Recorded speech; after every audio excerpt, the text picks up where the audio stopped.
Hi, everyone. Welcome back to another episode of the So She Slay Show. I'm Heather. I'm Chauncey. We're so happy to have you. I know Looking at us today. today we have a special guest, Sarah. She is from New York Minute Magazine. We're so excited to have you. Like, she's one of our favorite people. Like, we've been following her forever. We love her brand, and we're just happy to have you. So, how are you today, first of all?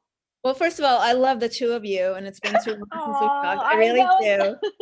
do. And to see how So She Slays grow so much just seriously, genuinely brings me joy, because whenever I see women succeeding, it's always such a happy feeling that I get to see women succeed. But especially I remember when you guys first started, and how diligent and hardworking you guys were. So New York Minute Magazine has like a lot of like our same missions that So She Slays does. Right. So I mean, we're very parallel in a lot of our stories and like what we represent and that kind of stuff. So go ahead and let's talk about New York Minute Magazine for like 2 seconds before we really dive into this, because I think it really sets the stage for this whole thing. Sure. So it's actually going to be, New York Minute will be I just realized this as I'm talking to you, I'm just realizing it will be 9 years old May 1st. And I can't believe it. Yeah, it's the longest I've stuck with anything. It's the longest job I've ever had. And it first started out more of like what it's like to live in New York. That's why it's called New York Minute Magazine. And then 3.5 years into it, I lost all joy for doing it. And I just was kind of just going through the motions for months and months and months. Finally realized it needed to be about what I'm passionate about. And one of the things that I'm most passionate about is women. We're still not living in a place that empowers women. We're not in a space where women are where they should be. And so that's sort of what morphed into. And now it's more like a space for women to grow and to laugh and to learn things from each other. Everything from empowering women to the fight for equality across the globe, because we recognize there's a lot of things happening across the globe that we don't all know about, like what FGM is and what honor killings are and what, the rates for gender-based violence, things like that. But also we talk about everyday things you and I are dealing with, and hopefully some fun things too. Definitely. I mean, like feminism is definitely something that we all have talked about. And I know, Chauncey and I have had the discussions where sometimes it gets labeled with a negative connotation. And so I kind of like want to start us off with this discussion about feminism and what exactly it means for all of us. And then like, how do we combat this negative stereotype? What feminism is, the truest sense of meaning of the word is that women are equal to men. That's all it is. And so when I think people are fighting it, and I've come across so many people that fight the term, I've come across a lot of men who fight the term, a lot of women who fight the term. And interestingly, when we switched, and by we I mean me, when I changed New York Minute from more of like New York themed to about women, I wanted to stay away from the word feminism. And actually an intern at the time, who I still adore, challenged me on it. And she's like, Sarah, isn't it up to us to tell people what the true meaning of the word is? Because I wanted to stay away from it because it's so negative. It's very negatively charged. Yeah, it really is. And I think it's because there's been misunderstandings and misbehavior, like behaviors that were just taken out of hatred for men, or I'm not over here burning bras, you know what I mean? I'm over here saying pay me the same as my male counterparts. To me, that's what feminism is. And I think men should be feminists. I know plenty who are. So it just means that you think men and women are equal. Are we the same? No. Do we have the same skills? No. Do we have the same attributes? No, we're completely different. And I think that we were created to be different. I think we were created to be different so that we could fit together and make this world a better place. But because women have been taken out of the equation for so long, it is not a better place. And so it's time to fix that.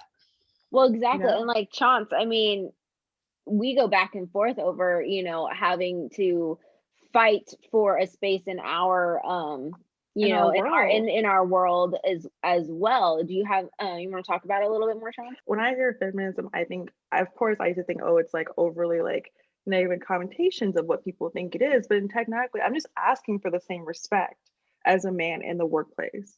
I expect to go to a Starbucks without getting harassed or sexually assaulted, and it's okay to stand up for myself and say no without saying, oh, she's a bitch because she says no to this, like, or I'm a woman of telling people what I want and setting boundaries for myself without being called, oh, she's a bitch. No, I'm a woman who has boundaries, and like if a man did the same thing, we can call him a bitch too. Like if that's the case, then call him a bitch too. Like I want the same equal respect. If I'm gonna call a bitch, let a man be called a bitch. But I want to make sure that I go into a workplace, a relationship, or anywhere and feel the same respect as a man does with my pay, my work ethic, my boundaries. Yeah, definitely. And I mean, I think too, you know, kudos to the people who embrace the word, who challenge, you know, each and every one of us to be like, you know what, don't feed into the stereotype that everybody likes to, you know, put upon the word feminism or a feminist. It does, of course, to me mean equality as well, you know, being in a male dominated industry. You know, I just want to be treated the same. I don't want to be, you know, undressed when I walk into a set by, you know, creepy eyes. Like nobody wants that. Even if you're a dude, you don't want that for yourself. So no, thank you.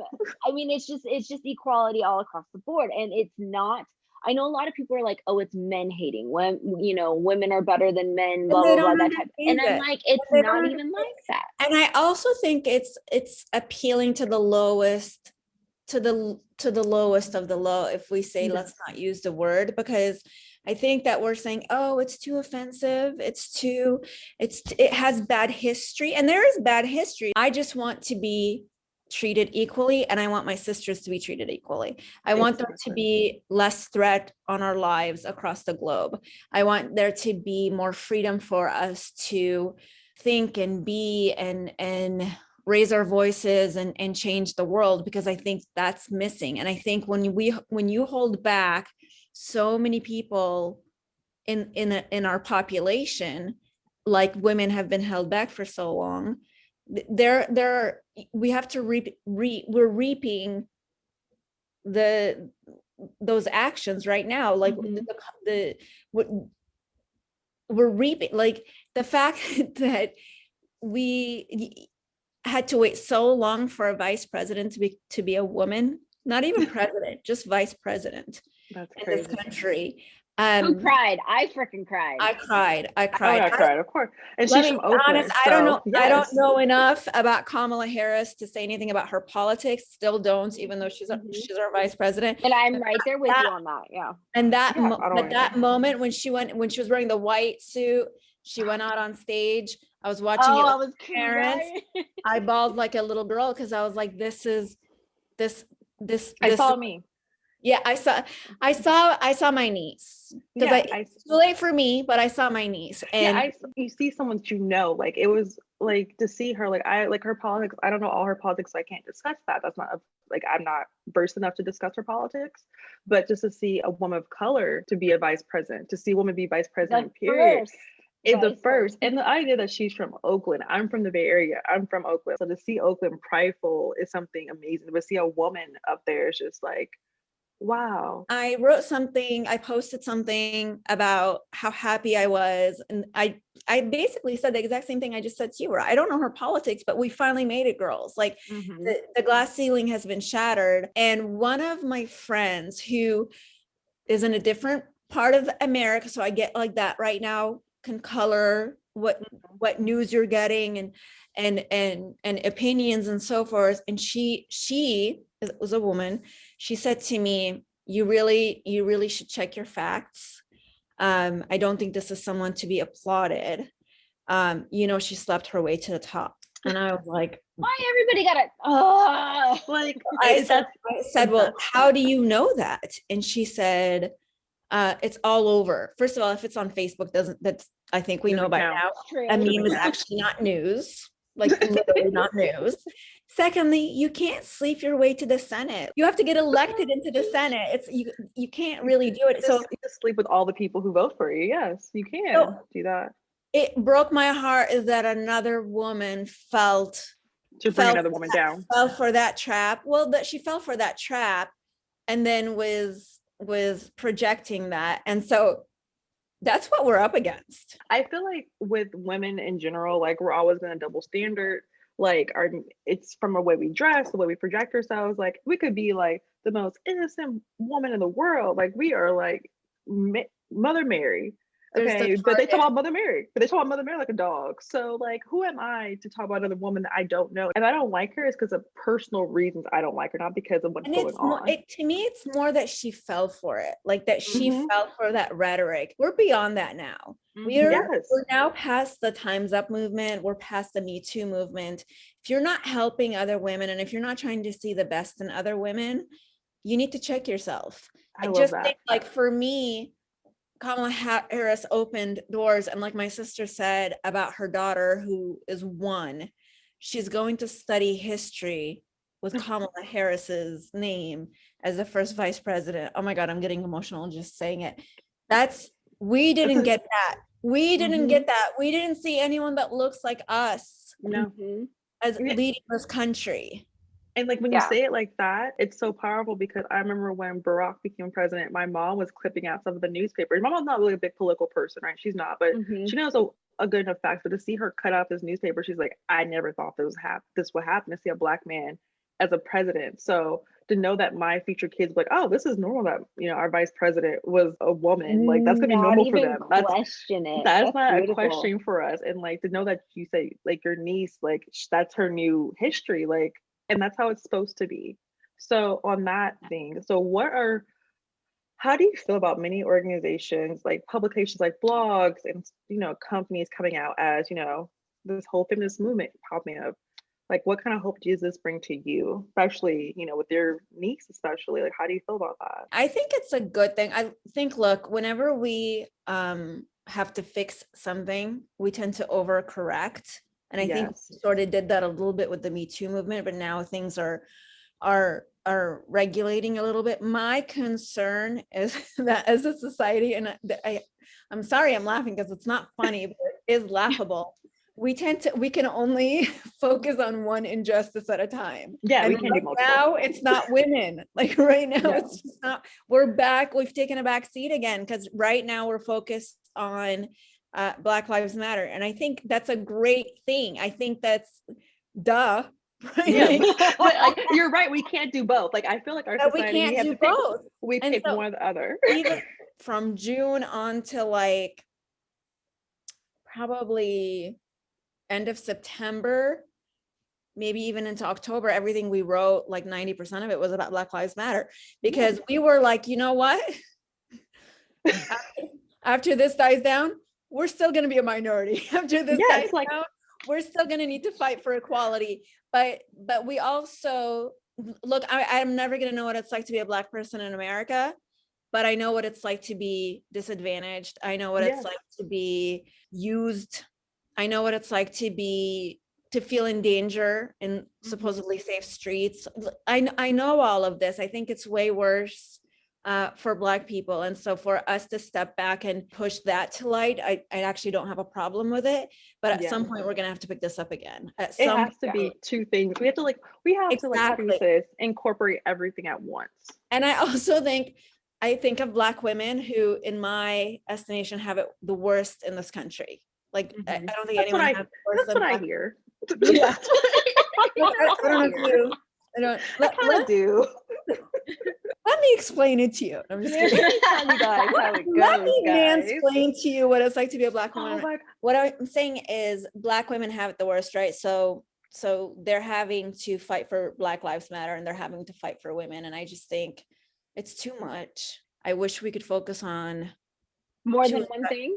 I wish we could focus on two injustices at the same time. Yeah. Or maybe just look inwardly and see where am I being prejudiced? Where is my, because I think that you could be a person of color and have white privilege.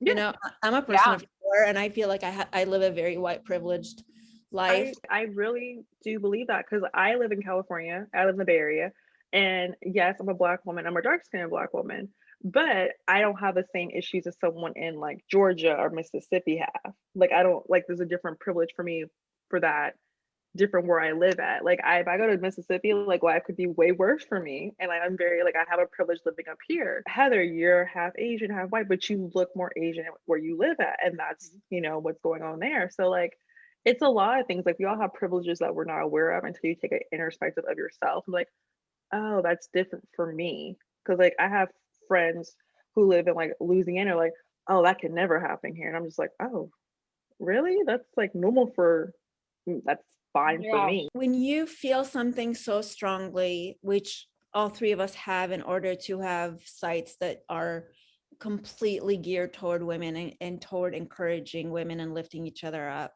you can't turn it off, right? So even though there are other things in this country that are taking priority right now, because we see brothers and sisters that are hurting and it needs to be fixed ASAP. It should have been fixed like a jillion years ago and it's still not fixed. Even though with our voices, we may have taken a back seat, it has not died in me. If anything, it's just so ingrained in me. Somebody jokingly, I was having a conversation with someone and he said something and I made a face and he's like, no, don't be too feminist about that. And I realized, and he was joking, he meant okay. Yeah. I just got offended. Like, wait, what? I was like, right away, we're like, guns out. Oh, No, it made me realize I don't turn it off. Like because I've been living and breathing this for now almost 9 years. Mm-hmm. I don't turn it off. I think of women first, always. Mm-hmm. And we as a population should be thinking about, how does this affect women? How does this affect Black people? How does this affect Asian people right Mm-hmm. now? How does this affect gay people? How does this affect, the immigrants? Like, we should just instinctively be thinking that. And yes, I realize I'm a woman, so it's a lot easier for me to think about things from a woman's perspective. But I think it's something that I'm so passionate about that I can't turn it off. I was also looking up a company today for something for work, and it's a women's apparel company. And I looked it up and the CEO was a man, and I was like, well, that doesn't make sense to me. And so it's things like that. And look, you can easily hear a feminist talk like this and you're like, oh, they're trying to take over. And then I've heard feminists say, no, we're not trying to take over. We're trying to share it. You cannot share a CEO position. We're literally saying, no, we want to displace you. No, there cannot be a woman president and a man president. There can only be one, and you've had your go for a really long time. Let us try it. So I have no problem saying, yeah, we're trying to push you aside and maybe put you in some of the roles that we've been doing forever and ever, and we'll take a shot at the power. I have no problem with that. I don't, and I don't ever want to hear someone, I mean, come at me, but talk about, oh, well, but do you deserve it, or are you qualified? Yeah. There's a lot of people who don't. There are a lot of women who are qualified to be CEO. There are a lot of women who are qualified to be president. Again, let me remind you of who was president 2 months ago. You don't have to be qualified to do a lot of things I found out in the past recent years. So I can, like, we can all just do whatever you want now. Like, as a woman, it shouldn't be because you're a woman, you can't do that. Like, no, I can do it. There's certain things I just don't want to do. I don't want the argument of, oh, so you just want a woman president so you can have a woman president. No, they're going to be qualified. Well, they gotta be voted in. And a woman hasn't become president because no woman is qualified to be president. A woman has become president because of prejudice. Mm-hmm. And by the way, prejudice on both sides. I know men who are prejudiced toward a woman becoming president and women who are prejudiced. Yes. So it's not like across the board. I think we all need to rethink the way we've been thinking about color, the way that we've been thinking about gender, the way that we've been thinking about who should be what. Like, I just think it all needs to be rethought. And I think that has to happen at a personal level. Speaking upon that, because you're heading right into the direction where my next question was headed. How do you practice what you preach in this area? Honestly, like, I just want to be clear, I'm not perfect. So that I've had to check my own, why am I thinking this way about this person? And why does this person rub me the wrong way? Or what am I doing to, and please, like, it's not posting about on Instagram. It's not, you know what I mean? Like, no, you actually have to be doing something.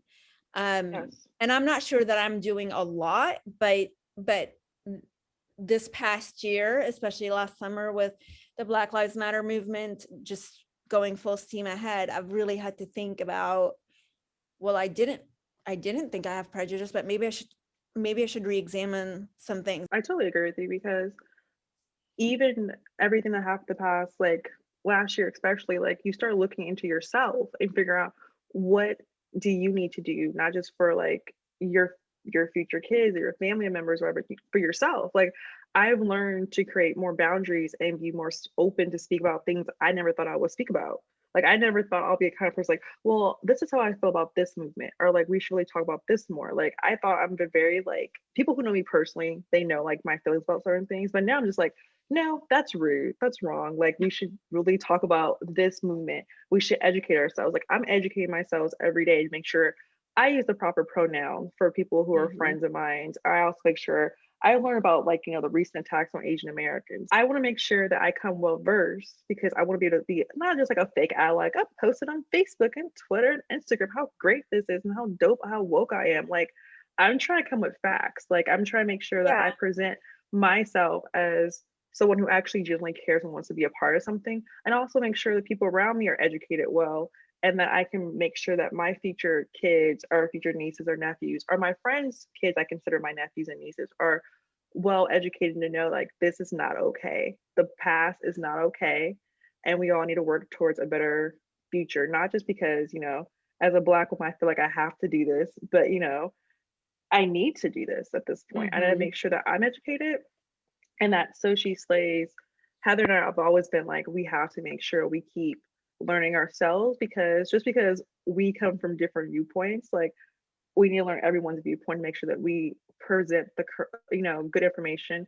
And with New York Minute Mag, like I've been following you guys for a while, even before So She Slays started, and like your magazine has inspired us to make sure that we know how to educate ourselves and like hit these hardcore articles that are so well done and very like educational, but also like great writing that you're like, oh, I should know this better. I think the best thing that you could do for yourself is read. I try to read as much as I can, and I try to read from sources that I don't know, like sources that I from different points of views. And I think it's really important to check yourself, and just because you've never experienced it doesn't mean it doesn't happen.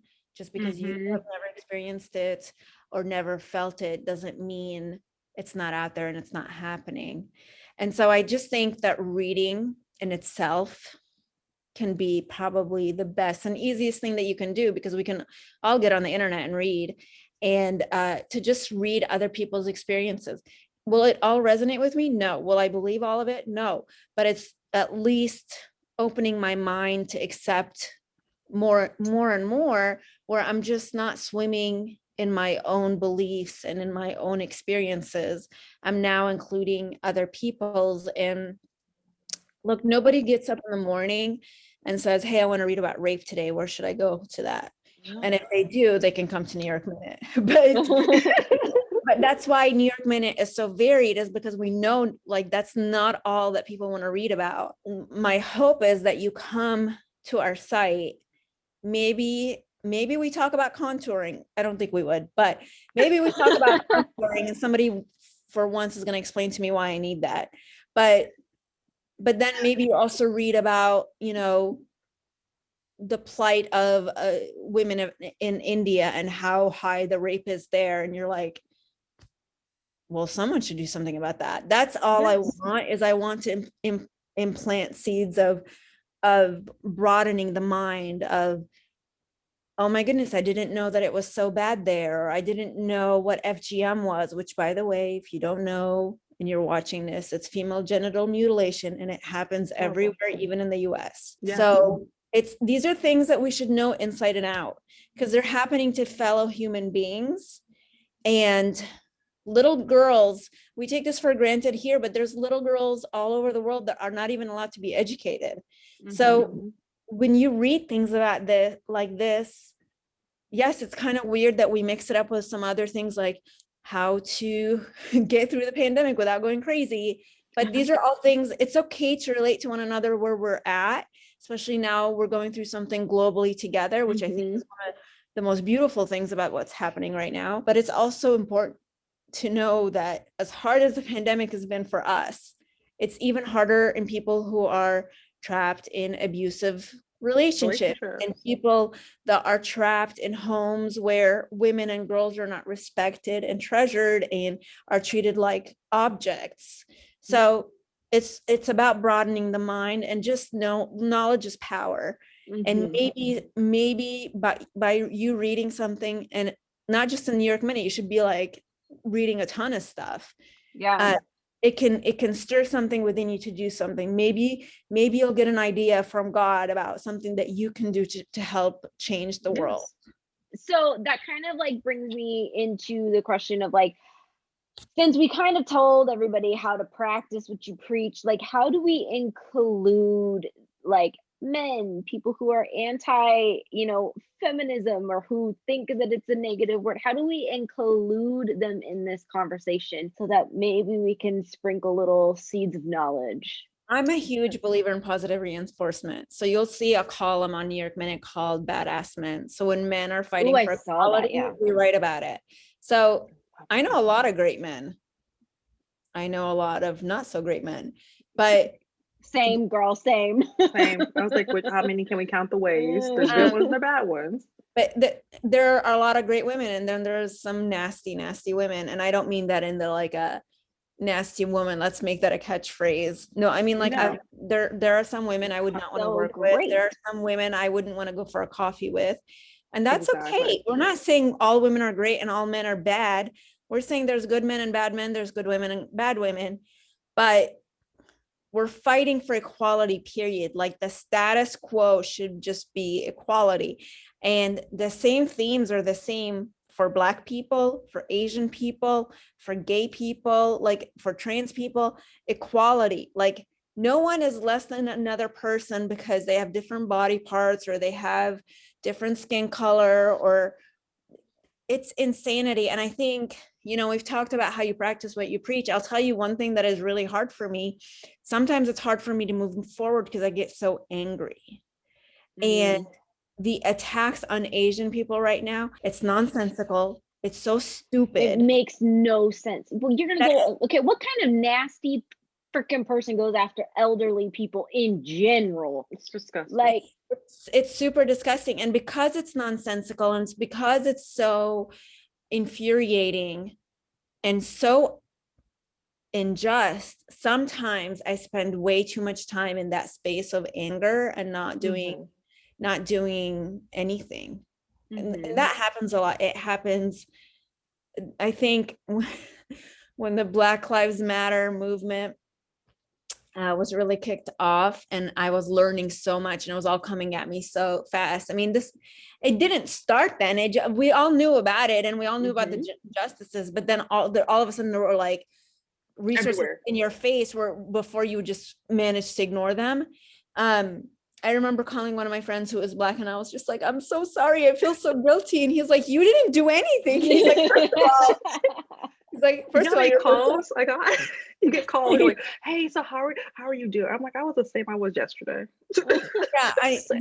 But then I went into like a depression about it. And so I think that's one thing that I personally need to work on, is that not to stay in the anger and the depression for too long, and to activate and to figure out, look, I don't know what to do for Asian people. I don't know what to do for Black people. I'm being honest. The anger inside of me when I think about these things, and that I think the thing that really bothers me is that it's happening on our watch. We could have done something about it. We didn't do something about it. And I feel that for women, we could have done something about all these girls, and we didn't. So that's kind of, I kind of tend to stay in that space for so long and like wallow and be sad and be depressed and maybe eat some chocolate, but if you're Chauncey, have some wine. That doesn't solve any problems. It really doesn't. No, but I do agree with you with that though. It's like you have to move past, like, you're allowed to be sad and hurt and angry, but then you have to realize you have to move past, like, you can't stay in that same moment for so long. Exactly. And ways to do that. I mean, like, write about it, talk about it. We don't need like some big national campaign in order for, you know what I mean? It's like, it really does just start with you. And I think realizing after you've gone through this journey of emotions that you feel, to then step into your own power and activate and what you can do as an individual person. So if you are presented with conversations like this, or if you are out and you see something that's a little off or whatnot, maybe you take the initiative. Maybe you have that really like kind of awkward conversation at first with people or with somebody and love, to kind of maybe combat some of this thinking, or to again sprinkle little seeds of knowledge. I mean, it all just starts with you. And I know it's a lot easier said than done, because there's a lot of, my family is very big and it's very diverse, and there's a lot of different thought processes through everyone in my family. It just because you're a big and diverse family doesn't mean everybody thinks as broadly as what you would assume that they would. So I challenge you to, maybe if it's not a huge conversation, maybe it's a little nugget of a comment, so that at least if they don't understand you, or at least try to have that conversation with you, they at least know where you stand. And if they respect you, then maybe it'll give them something a little to think about. One thing that I have never been accused of is keeping my mouth shut, especially the last 4 years. And I'm glad you haven't. There are people that wish I had, but whatever. But I will say this: I also want us to give ourselves grace, because it's been a year now where we're locked up, like literally, and not being out.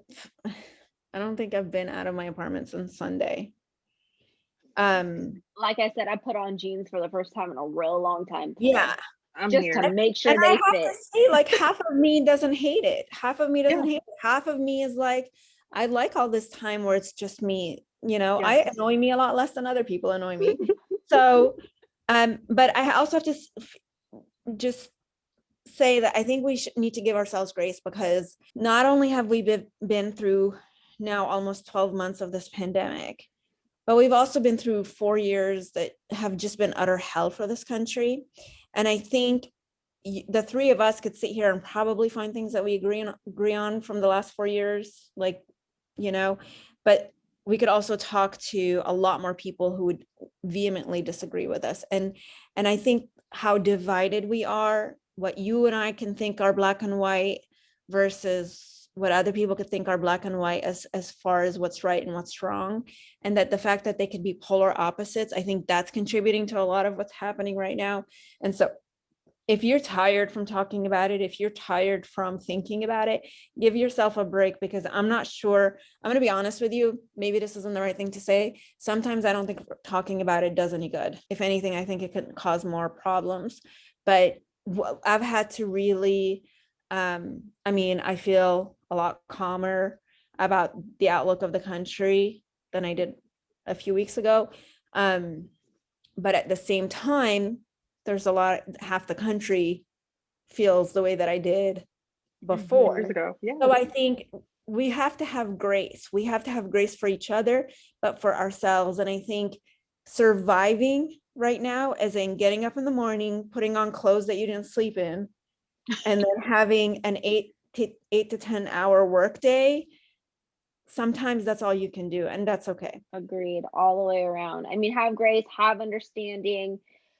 And I think you're very right, Sarah, in saying that sometimes talking doesn't do anything. And I think for your sake and for that other person's sake, realize when talking's not going to get you anywhere. And sometimes you do just need to walk away. And it's okay. And honestly, understanding comes with, being able to understand that person's life experience, that person's exposure to different things in life, and knowing that everybody's experience and exposure is different. So sometimes you just got to say, you know what? We are all entitled to our opinion and leave it at that. Find escapes. Yes, sometimes it feels like the world is on fire. It's not, but it feels like it. And when you feel so hopeless, you have to take a step back, because you can't accomplish anything or help anyone when you're feeling so hopeless. So step away, go watch The Office, go watch whatever, go spend time with people that love you. Go grab some chocolate, whatever it is you need to do to step away and change, like get away from the injustices in the world. Like I had to stop reading UN reports. I had to stop reading reports from Amnesty International, because it was just, I was having a hard time functioning as a human being knowing this stuff existed. And you can't be